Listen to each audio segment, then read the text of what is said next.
we can use the idea that heat lost equals heat gained in the technique of calorimetry. Calorimetry is a technique that uses energy transfer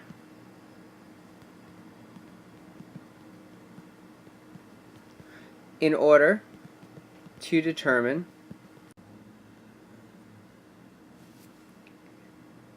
the amount of energy released or absorbed in a chemical process by measuring temperature change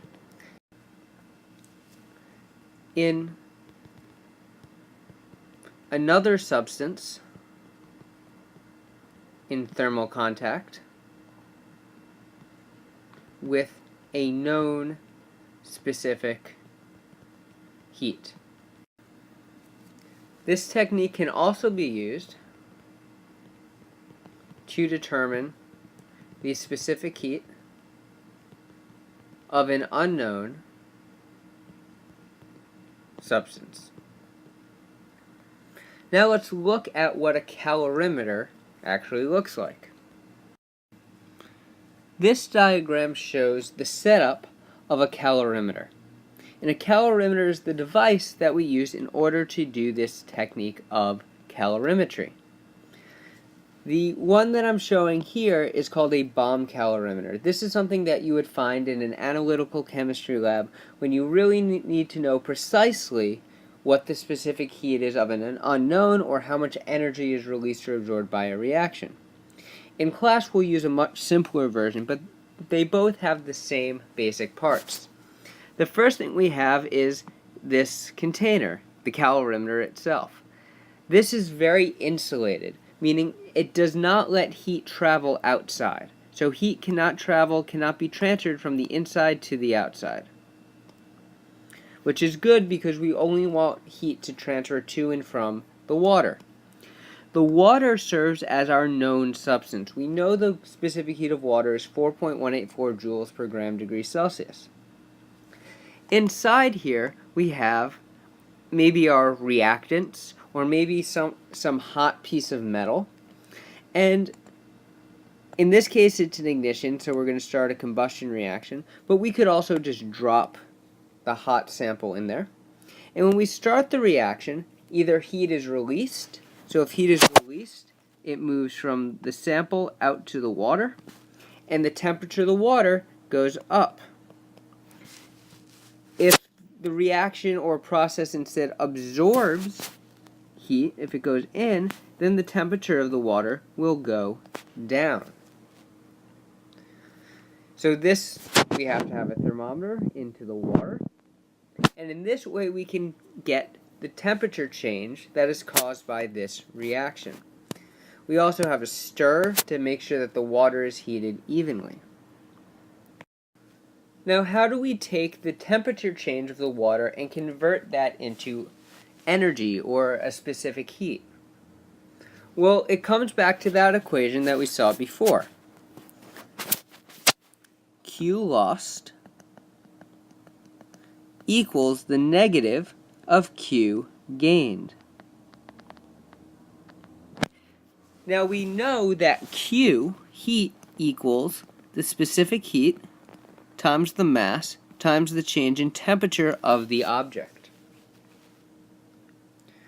So we can now rewrite. We know that Q is equal to this, so let's plug this stuff, these variables, into the equations. So what we end up with is specific heat for the object that's losing heat times the mass of the one that's losing heat times the change in temperature of the one that's losing heat equals the negative of the specific heat of whatever is gaining heat times the mass of whatever is gaining times the change in temperature of whatever is gaining. So we have what looks like a complicated equation, but all it really is two heat equations set equal to each other. The amount of heat energy lost by an object equals the negative of the energy gained. And when we solve one of these problems, we'll be given every single variable except for one. So let's try a sample problem. So we have a 30-gram piece of unknown metal was heated to 95 degrees Celsius. It was then placed into the water. So we have our sample, we heated it up outside of the calorimeter to 95 degrees Celsius, we put it into the water. That water initially had a mass of 45 grams and was at 26 degrees Celsius. After a few minutes after putting in the metal, the thermal equilibrium temperature was reached, which was 30 degrees Celsius. What is the specific heat of the metal? Well, to start this problem, we first need to figure out what lost heat and what gained heat. So we'll make our two categories. Q lost, and we'll have Q gained. How do we tell what lost and what gained energy? Well, we look at temperatures. Heat always flows from high temperature to low temperature. The metal started at 95 degrees Celsius, while the water started at 26. So the metal must be losing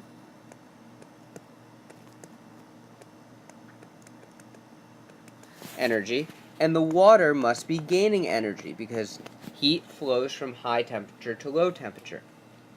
Then we look at the equation, and each side of the equation has three terms: specific heat, mass, and change in temperature.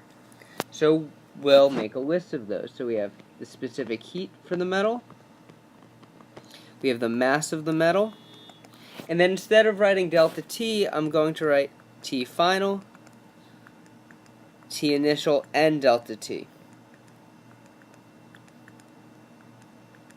Same thing for water. I'll have the specific heat, I'll have the mass, I'll have TF, I'll have TI, and I'll have delta T. The specific heat of the metal is unknown. That's actually what the problem is looking for. So we'll just put a question mark here. We don't know the specific heat of the metal. The mass of the metal is 30 grams, a 30-gram piece of unknown metal.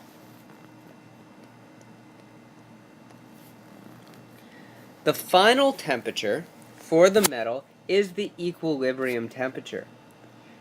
If you have two objects with different temperatures, heat will be transferred until they eventually reach the same temperature.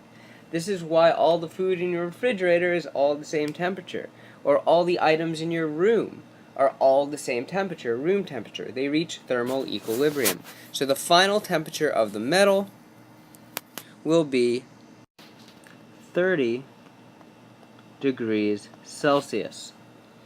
The initial temperature of the metal is what we heated it to. So we heated it to 95 degrees Celsius. So the initial temperature of the metal is 95 degrees Celsius, which means delta T, T final minus T initial, 30 minus 95, equals negative 65 degrees Celsius. We have to be careful. We need to make sure we follow these sign rules. On the other side, we have the specific heat of water. It's not given in the problem, but if you look at your specific heat chart, you will see that it is 4.184 joules per gram degrees Celsius. This is the known value. The mass of the water is 45 grams. Final temperature is the equilibrium temperature, 30 degrees Celsius. The initial temperature, the starting temperature, is 26 degrees Celsius. We do the subtraction, 30 minus 26 T final minus T initial, and we get 4 degrees Celsius as our delta T. Now all we have to do is plug these numbers into this equation.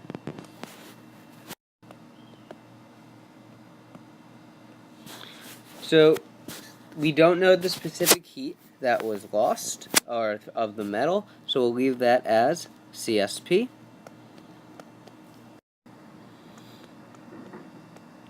times the mass of the metal, which is 30 grams, times its change in temperature, negative 65 degrees Celsius, equals negative the specific heat of water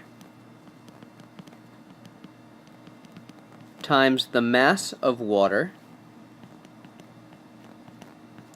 times its change in temperature. And when we solve for specific heat of the metal, we end up with 0.39 joules per gram degrees Celsius. Just be careful when you do this calculation, you pay attention to the negative signs, especially for changes in temperatures. Specific heats are always positive. The last thing we can do is figure out what the unknown metal is. Well, if it has a specific heat of 0.39, we can look at our table of specific heat and we will see that this is zinc. Zinc has a specific heat of 0.39, so that is the identity of the unknown metal.